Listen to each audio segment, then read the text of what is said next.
ছিল তার অবস্থা তেমন ভালো ছিল না, বাপ মানে ভালো করে বোয়াল মাছ, রুই মাছ, গরুর গোস্ত, খাসির গোস্ত এগুলো খাওয়াইতে পারে নাই। এখন সে পয়সাওয়ালা হয়েছে, আফসোস করে হারে টাকা আইসো ঠিক, আব্বা আম্মা থাকতে আইলি না রে, আব্বা আম্মা থাকতে তো খাওয়াইতাম পারলাম না, টাকা পয়সা তেমন আসিল না, এখন তো টিয়া বইটা আইসো আব্বা আম্মারা তো খাওয়াইতাম পারলাম না, এমন আফসোসের ব্যক্তি আছে না নাই? অসংখ্য ব্যক্তি আছে যে বাপ মারা দুনিয়াতে খাওয়াইতে পারে না। এই জন্য দিনে আমি একেবারে দুনিয়ার জমিনে বাবার সাথে যারা চলাচল করতো, আত্মীয় স্বজনকে খাওয়াও, বাবার সাথে যারা চলতো তাদেরকে খাওয়াও, আনন্দেরকে খাওয়াও।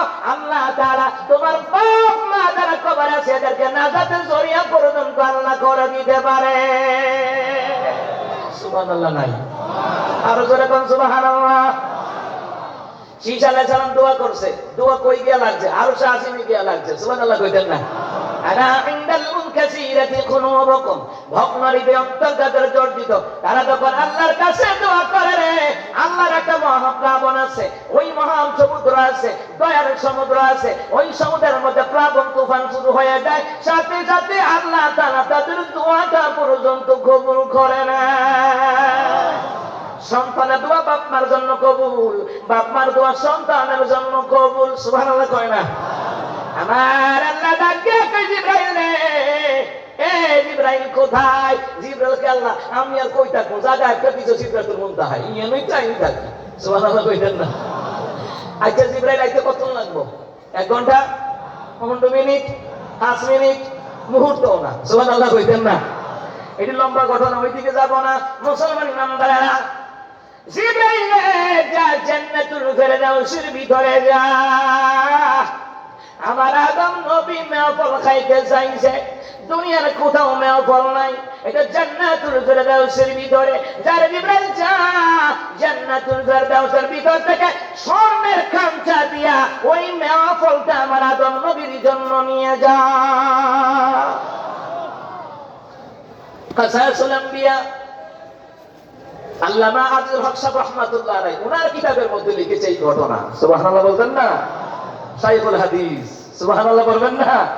মুসলমান ইমানদারেরা, সাথে আল্লাহ তাআলার একটা কথা বলেন, জিবরাইল এ জিবরাইল, আদমের সন্তানগুলি তো জোড়াই জোড়াই হয়েছে, শীষ নবী জোড়া ছাড়া, এটা লোকে কার বিয়ে হইব? আমি আল্লাহ তাআলা জান্নাতুল ফেরদাউসের ভিতরে একটা হুর বানাই রাখছি, ওই হুরের সাথে যেন শীষ নবীর যেন আদম নবী যেন বিয়ের ব্যবস্থা করে দেয়। এক কামে দুই কামে হয়ে গেছে কেন? আব্বা হঠাইছে দোয়া করতে মেয়ে হবার লেগা, কারণ আব্বার কথা শুনতে গিয়ে লাভ হয়েছে আরো কি, আল্লাহ জান্নাতের হুর বউ বানাইয়া বানাই দিয়েছে। বউয়ের কথা শুনতে খুশি আরো বেশি ওনার কথা। আর জোরে কোন সুবহানাল্লাহ।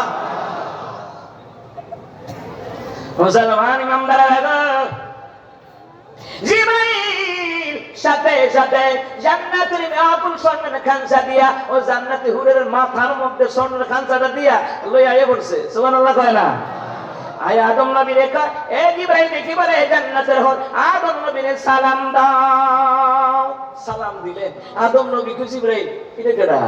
কই এটা আমনে ফুলা যেটা ছোটটা, এটা তো জোড়া ছাড়া হইছে, এটার জন্য আল্লাহ তাআলা জান্নাতুল ফেরদাউসে এই বউটারে বানাই রাখছে। সুবহানাল্লাহ কইতেন না? আচ্ছা এখন কিটা করেন? আল্লাহ স্বর্ণের খামচা দিয়ে মেওফল পাঠাইছে, নেন মেওফল খান। আদম আলাইহিস সালাম এবার মেওফল খায়। বিসমিল্লাহি ওয়া আলা বারাকাতিল্লাহ, বিসমিল্লাহিল্লাযী লা ইয়াদুররু মা'a ইসমিহি শাইউন ফিল আরদি ওয়া লা ফিস সামাই ওয়া হুয়াস সামিউল আলীম। আল্লাহু আকবার। আরে আল্লাহ, মেওফল বাবা আদম এবার মেওফল খায়। জিবরাইলকে, হুজুর মেওফলটি ডাইকা ডাইকা খাইয়েন। ও ডাকনাটা খুললেন না, ডাকনা খুলে নাই, বিসমিল্লাহ বলে খাইছে।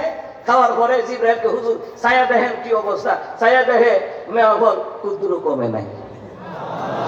আদম নবীকে যেই খানা খাইছি এটি কিতা করতাম, এটি কিতা করতাম বুঝছেন না? এখন কি চাল ডাল কিনে একটা জায়গা করুন যাইব, আপনার পুতুর লোকে যে হুরের বিয়ে হইব, ওই হুরের লোকে যে বিয়ে হইব বৌবাদ করুন লাগতো না? তো বৌবাদ যখন করবেন এই জান্নাতের মেওফল দিয়ে হবটা খাওয়াই নেবেন, চাল ডাল মাছ টাছ কিছু লাগতো না। এই জান্নাতের মেওফল যারা খাবে প্রত্যেকটি ঘরে আল্লাহ তাআলা আলেম কামেল মুকাম্মেল লোক আল্লাহ তাআলা পয়দা করে দিবে। আদম নবীকে তো আগে তো ভালো হয়েছে, এক কামে দুই কাম। সুবহানাল্লাহ কয় না? এবার আদম নবী কয় জিবরাইল বিয়ে কেডা ভরাইব? আমনে আব্বা না, আমনে বিয়ে ভরাইবে। সুবহানাল্লাহ কয় না? অনেক পৃথিবী জমিনে কয়জন আব্বা আছে যে নিজের সন্তানের বিয়া পড়াইছে? এবারে যদি কয় বিয়াই আপনি বিয়াটা করেন, এবারে কাঁপতে কাঁপতে কইব মরছি তো হুজুর রাখছি না বেতন দিয়া, ওই হুজুরটারে ডাক দিয়ে না পড়াইলো, আমি পারতাম না। এ কথা কয় না, কথা কয় না। ওনার মধ্যে একটা কাঁপাকাঁপি উঠে যাবো, জীবনে বিয়া পড়াইছে না, আর আজকা যদি কয় আপনি পড়াইবেন বিয়া, ছাড়ছে। কথা কয় না, কথা কন ঠিক না? মুসলমান ইমানদারেরা বিয়া পড়ায়া সাক্ষী লাগতো না, আমি সাক্ষী আর আমার লগে মিকাইল সাক্ষী থাকবো, সাক্ষী দুইজন। সুবহানাল্লাহ কয় না? সাক্ষী লাগে কয়জন? আরো জোরে। আমার দেশে সাক্ষী দিতে জানেন নেই, প্রেমিকার লগে প্রেম করে, প্রেম করে বউ প্রেমিকারে কয় আমাকে সাক্ষী কেটা জানো নি? আসমান চন্দ্র সূর্য এগুলি সাক্ষী, তোর মাথা নেই সাক্ষী বেটা। এই বিয়েতে বেশি দিন টিকতো না, যে বিয়ের মধ্যে আল্লাহ রাসূলের বিধান মানা হয় না, ওই বিয়ে বেশি দিন টিকে না। কথা কন ঠিক কিনা? যেমন যাই নায়ক নায়িকারা বিয়ে করে, ওমা কুম্মালা বিয়ে করে জানেন নি? বিয়ার আগে বাচ্চা, এরপরে গায়ে হলুদ, এরপরে বিয়ে, এটা কি দেয়? ওমা কথা কয় না? দেখছেন না হরিমন্দির ঘটনা, অটু বিশ্বাসের ঘটনা? আমার কথা কয় না? অটু বিশ্বাস নাম রাখছে আর কি, জামাই ছাড়া যে বিদেশে বিদেশে ঘুরে আকাম কুকাম করে, এটা অপু না, এগুলো হচ্ছে অটু রিক্সার মতন অটু বিশ্বাস। কথা কম ঠিক না? মুসলমান ইমানদাররা খারাপ লাগে নাকি? কথা কয় না? মুসলমান ইমানদাররা গরিরা কয়টা বছর সাহেব জান্নাতের মেহফল বিয়া মেহমানদারি হবে, বিয়ার ব্যবস্থা হইল। বাবা আদম বিয়া করাইছে, সাক্ষী হইল কেটা কেটা? জিব্রাইল এবং মিকাইল।